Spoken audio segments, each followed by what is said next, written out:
सध्या सर्वांचे डोळे अयोध्येकडे लागलेले आहेत।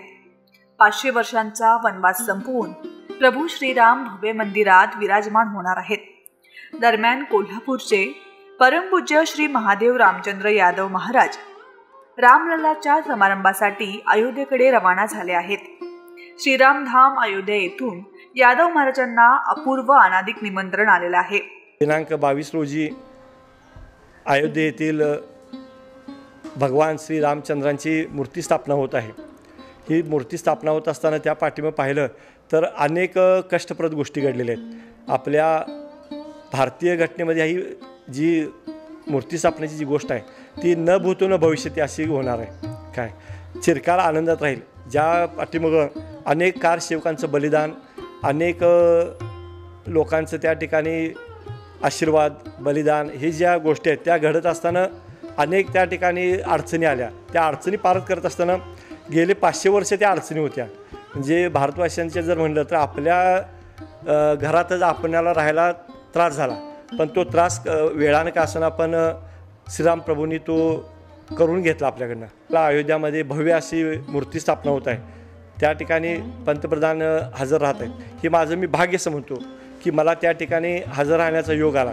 या भव्य दिव्य समारंभाच्या निमंत्रण पत्रिकेमध्ये 22 जानेवारी या महत्त्वपूर्ण दिवसाची इत्थंभूत माहिती आहे।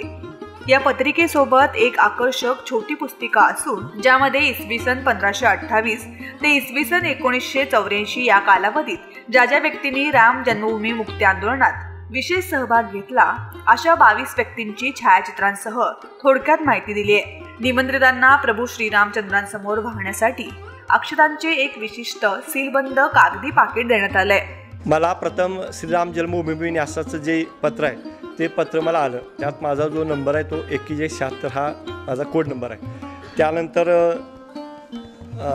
समितीच्या वतीनं जी आपली जी न्यास जी समिती आहे त्या न्यासाच्या वतीनं जी अधिकृत जी मोठी पत्रिका आहे ती त्या ठिकाणी मला मिळाली। त्यामध्ये तेथील न्यासाच्या जे ट्रस्ट आहेत त्यांचा उल्लेख आहे।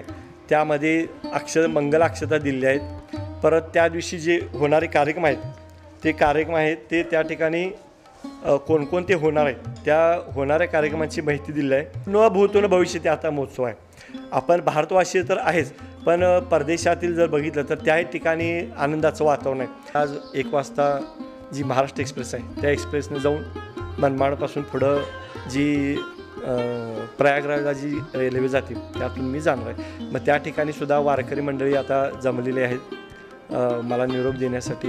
वारकरी मंडळी मी आपल्या कोल्हापूर जिल्ह्याचा व वारकरी संप्रदायाचा पाईक या न्यायानेच मी त्या ठिकाणी प्रतिनिधी निघालो आहे। आपल्या कोल्हापूर वासियांच्या ज्या शुभेच्छा आहेत, प्रेम आहे ते त्या ठिकाणी मी घेऊनच निघालो आहे। आणि आपल्या सर्वांनी जे प्रेम दिलं आहे ते असंच राहावं असं आपण मी पांडुरंगाच्या प्रभू श्रीरामाच्या चरणी मागणी करतो।